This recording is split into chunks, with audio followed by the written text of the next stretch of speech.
Is your license in good standing? License status. Your license can either be active, which means it's valid and placed with either a broker or an owner-employer, or it can be inactive. And in order to be inactive, it can be one of two ways, either voluntarily inactive or involuntarily inactive. Voluntary inactive.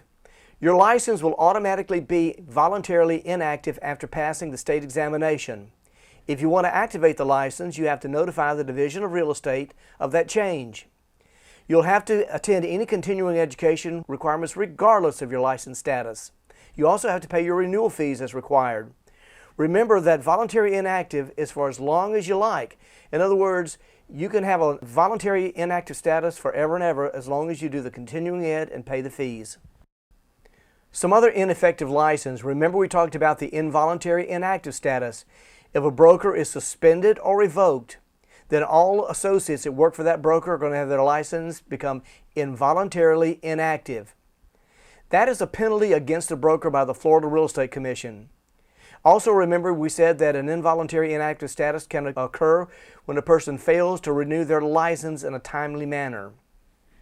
I want to make sure that we know the difference between a license that has been canceled and involuntary inactive. Anytime that a broker has their license suspended or revoked, all associates working for that broker become involuntarily inactive.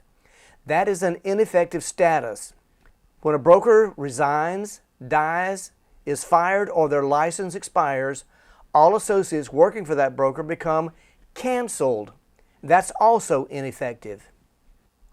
A void license. Remember we said that a void license can occur when it's been revoked by the Florida Real Estate Commission.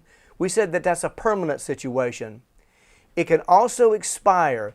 The involuntary inactive status, remember that after the second year of being involuntarily inactive, your license becomes null and void. It expires.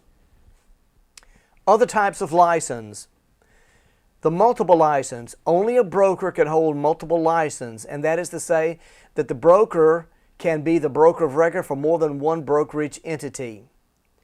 Only sales associates and broker associates can hold a group license. And the way this occurs is that if a sales associate or broker associate is working for an unlicensed employer, and that unlicensed employer, such as a developer, has more than one project, as long as they can show that the same underlying employer has more than one project, they can obtain group license through the Department of Business and Professional Regulation.